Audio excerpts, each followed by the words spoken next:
So next topic, which is a hot one, honestly, it just came out a few days ago.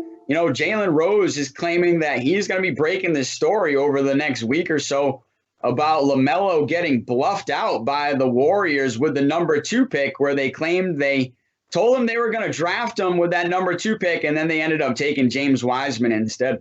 What do you think about?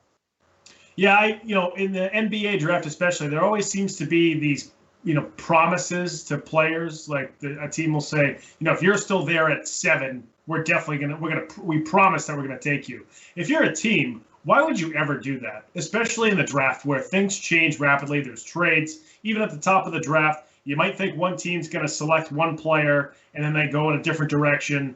In the NFL draft a few years ago, everybody thought that, Sam Darnold was going to be the number 1 pick, and then the Browns took Baker Mayfield. So, I don't understand why teams do that. I don't really understand what the Warriors were doing there.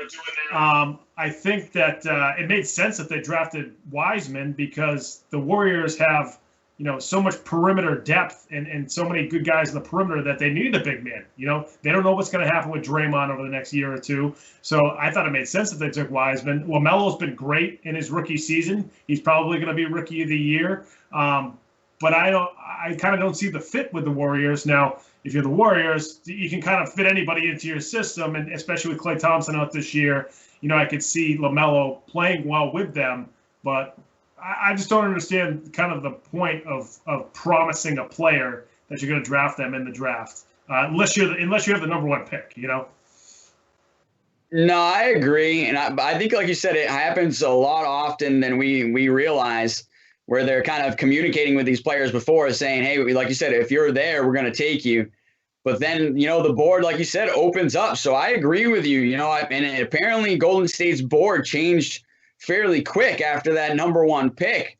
But I agree with you where I think it fits their team a little bit better getting someone in the front court. And Wiseman's been no slouch.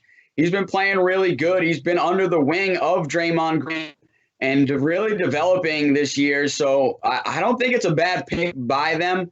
I think maybe the PR move they're looking at right now of, promising LaMelo that they were going to pick him and then they didn't, because he's kind of like the hot guy right now. He's definitely going to be the Rookie of the Year. He's been playing extremely good for Charlotte.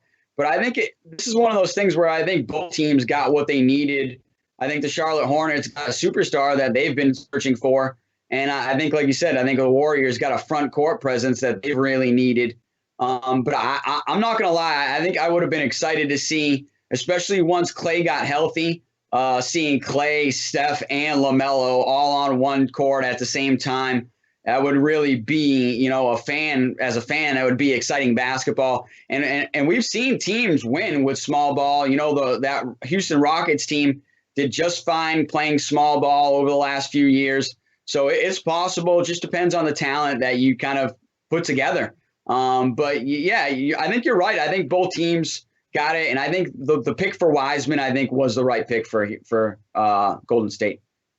Yeah, no question. And, a lot of people just had so many questions about LaMelo. I think Golden State, losing Klay Thompson this year, they were just wanted to pick a talent that they thought that could just exceed expectations.